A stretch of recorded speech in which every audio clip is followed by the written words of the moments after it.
Living in St. Augustine and being a history buff is a match made in heaven. I am very fortunate. There are so many sights to see in and around this area of Florida. And the history here is very diverse. Whether you're interested in Native American history, early colonization of America, the American Civil War, even some World War II sites. I mean, there's something here for everybody. Well, today we're going to cover a couple sites that played a pivotal role in the Seminole Wars in and around St. Augustine. Now, one of those sites we're going to see today is the former site of Fort Peyton.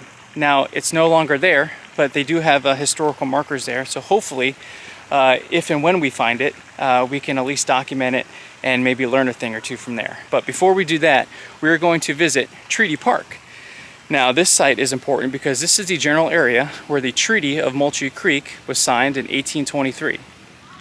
Now, this is the general area that the Treaty of Moultrie Creek was signed. As you can see, here's the marker, September 18th, 1823.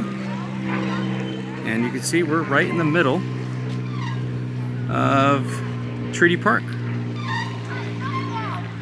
Now, the coolest part about this is, at least for me, is I literally live a half mile away and I just discovered these.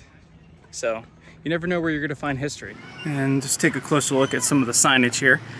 In 1823, 2 years after Florida was acquired by the United States, leaders of the Seminole and Miccosukee tribes, I apologize if I'm pronouncing that wrong, would meet with the government at the banks of the creek near the site to settle conflicting claims to Florida lands.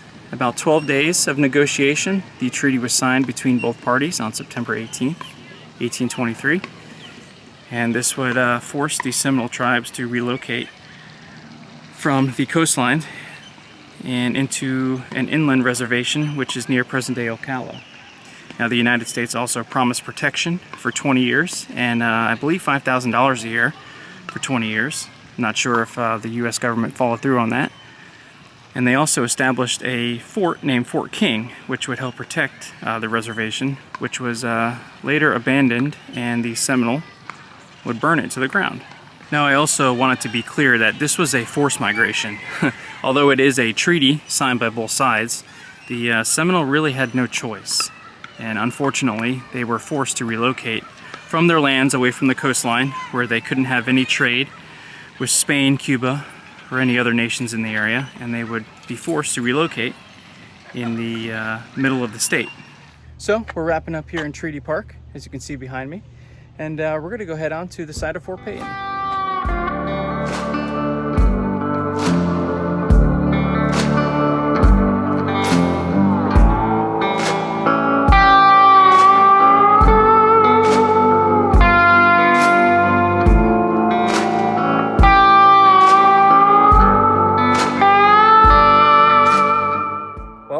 I think we're here. Hopefully my truck's still here when I get back.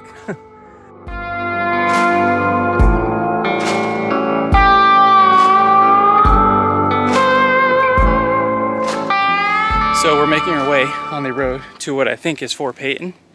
And as you can see, we're in the middle of a neighborhood. So this place is very hard to find. And it's literally just a little dirt road right off of a residential street. But we're making our way back. Been walking for, you know, maybe close to 100 yards now.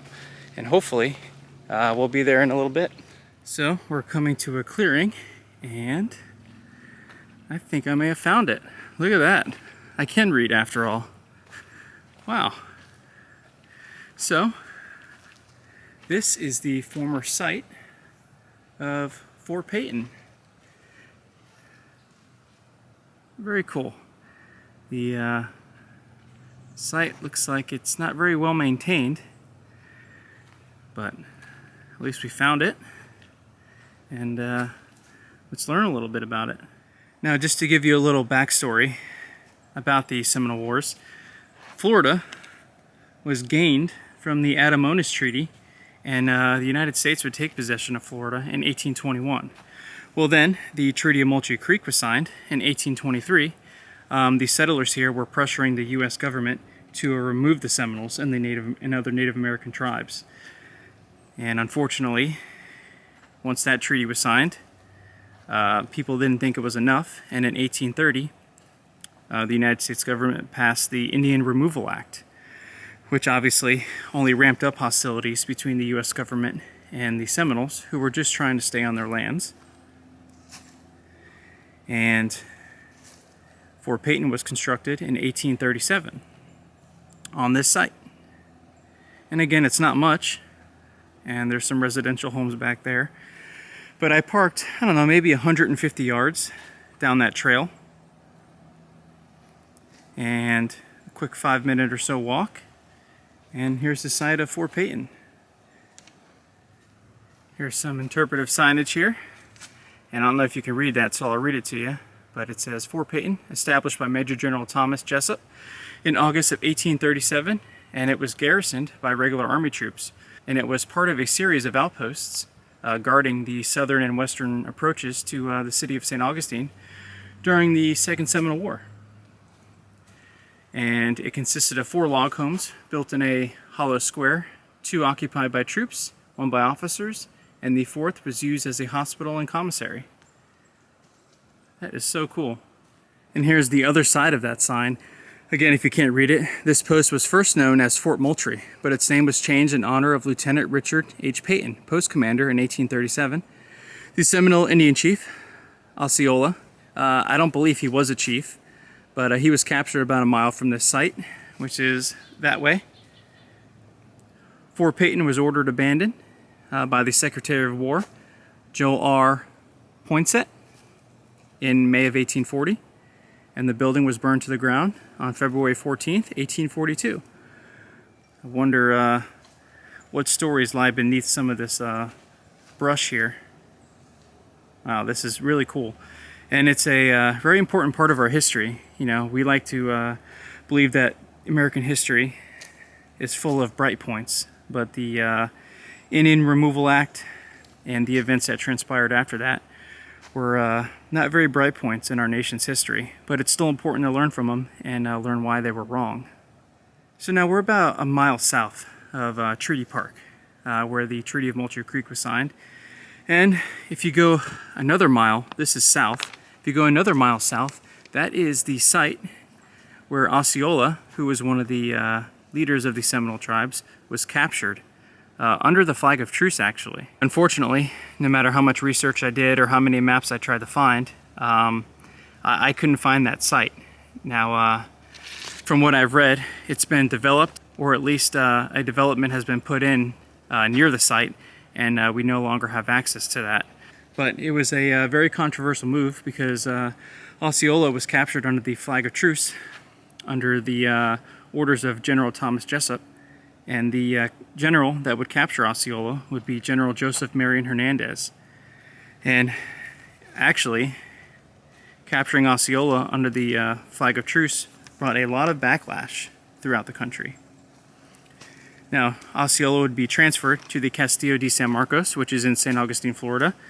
At the time, it would be called Fort Marion. And then shortly after that, he would be transferred to a post just outside of Charleston, South Carolina, where he would die a few months later. Now, it took me a little bit to find this place, but that doesn't mean you have to go on the same journey. So I just want to show you where this is at. Fort Peyton's about 150 yards down this road. And although it looks weird, right in the middle of houses, and you can see in the back of some people's yards, it's down there. But this road is Winterhawk Drive. And I don't know if you can see, but that intersection there, that's Arrowhead Drive.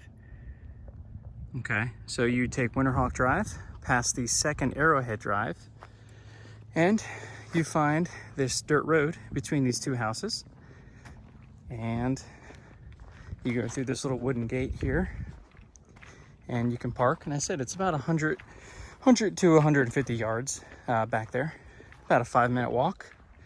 I already walked through all the spider webs, so you don't have to worry about that. But yeah, Fort Peyton's right back there, hidden amongst this neighborhood. Now, I've been doing a lot of research and looking at a lot of maps to try and find this location, and I'm so happy I did. But as you can see behind me, the site isn't really in good shape. And I don't really know who to contact about this, but if you know, please feel free to drop a comment below. But I would love to help restore this site, whether it's donating financially, and I certainly will be more than happy to donate some of my time to get the site back in order. There's no reason to lose a historic site like this, especially since there's so much to learn from it. Again, it may not look like much, but this was a very important site in the Seminole Wars, not only for the American side, but just learning some of our nation's past transgressions towards the Native Americans in our country. Until next time, we'll catch you on the next one. Take care.